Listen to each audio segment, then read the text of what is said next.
Era isto ocasião para tomares prata e para tomares vestes, olivais, vinhas, ovelhas, bois e servas.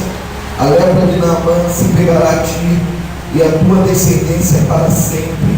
Então Geazi saiu da presença de Eliseu leproso, branco como a neve. Amém, querido? Amém, querida?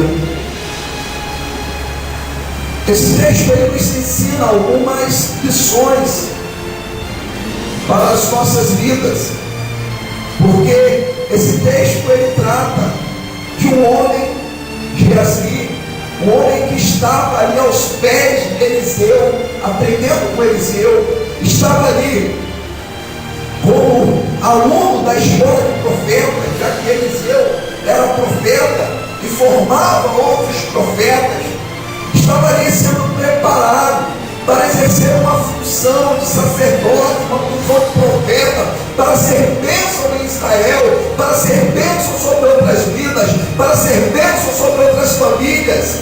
Estava ali Geazi com o futuro proposto por Deus para ser um futuro abençoado, para ser um futuro de um homem ao qual estaria em comunhão plena com o Senhor, porque naquela época os profetas eles falavam em nome do Senhor. O Senhor falava aos profetas e os profetas transmitiam as mensagens aos homens, às nações.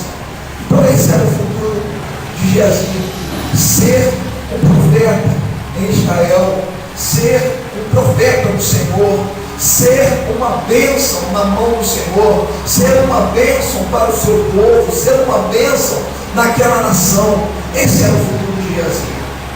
Às vezes, querida, Deus também propôs um excelente futuro para nós. Eu tenho certeza, amado, que Deus não criou o ser humano algum para o sofrimento, e eu tenho convicção pela palavra do Senhor que Deus não tem prazer no sofrimento do homem. E Ezequiel diz que Deus não sente prazer na morte do ímpio. Deus não sente prazer no sofrimento do ser humano. Deus não é glorificado com o nosso sofrimento. Deus não é glorificado com a nossa dor. Deus não é glorificado com as nossas humilhações.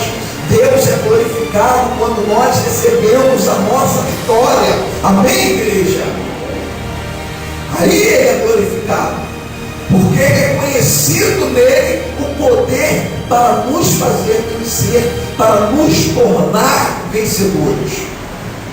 Então, eu creio que o propósito de Deus para as nossas vidas é nos fazer bem-aventurados, é nos dar um futuro abençoado, é nos dar um futuro de conquistas, um futuro de bênçãos, é ter paz dentro do nosso coração.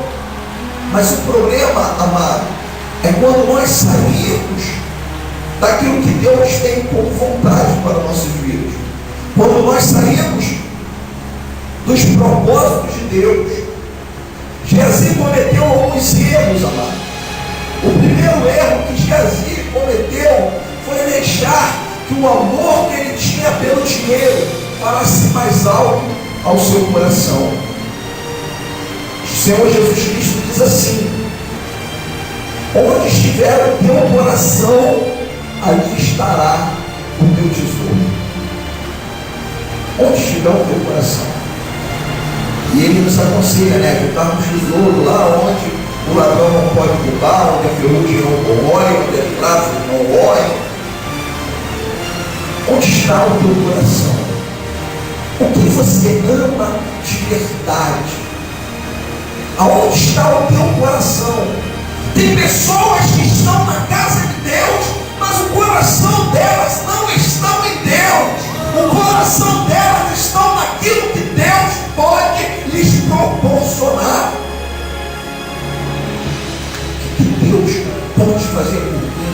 O que Deus pode fazer pela minha família? O que Deus pode fazer pela minha vida financeira? O que Deus pode fazer pela minha saúde? São os motivos, são esses motivos que trazem essa pessoa para a casa de Deus. É aquilo que Deus pode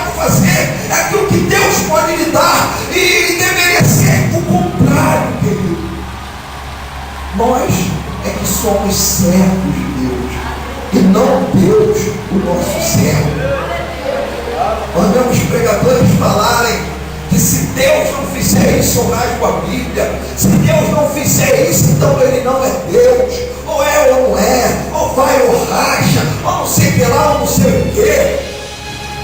Como se Deus fosse obrigado a fazer alguma coisa. Querido, nós temos que entender que o que Deus tinha que fazer, Ele já fez lá na cruz do Calvário. O que Ele tinha que nos dar, Ele já nos deu, que é o nosso nome escrito no livro da vida. É o direito à comunhão com Deus, é uma morada nas mansões celestiais.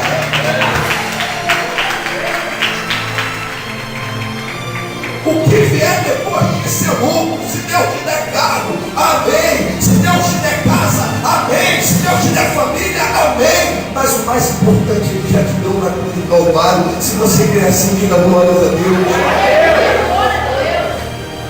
Então, onde está o nosso coração verdadeiramente? Jesus estava aos pés do grande profeta. Jesus estava aprendendo da palavra, Jesus estava aprendendo dos conceitos de Deus, estava sendo formado por um homem de Deus, mas o coração de Geazi não estava em Deus, o coração de Geazi estava nas coisas materiais, o coração de Geazi estava no dinheiro. Quando ele viu uma oportunidade de conseguir algum dinheiro, ele disse: olha, o meu Senhor despediu esse homem, mas tão certo como vive Deus, como vive o Senhor, eu vou correr atrás dele, eu vou conseguir alguma coisa. E ele foi lá e comprometeu a vida dele por causa daquilo que ele amava.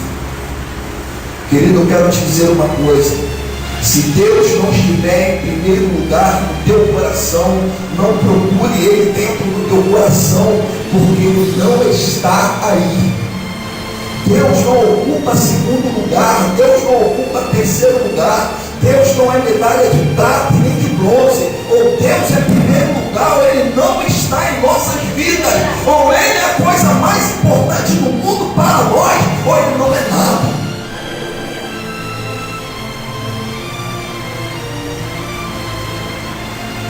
Então nós temos, primeira coisa, refletir onde está o nosso coração. O coração de Jesus estava no dinheiro.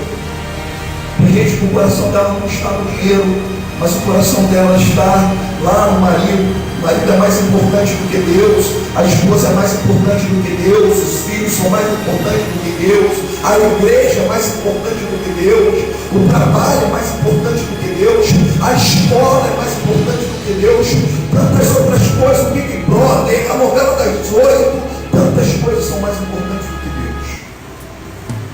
O nosso coração deve estar no Senhor em primeiro lugar. Você acabou de ouvir uma mensagem de Deus, como agir diante das más notícias, ministrada pelo pastor Adalberto Larroque, pastor da Comunidade Evangélica da Fé. Contatos e convites 021 9592 1393.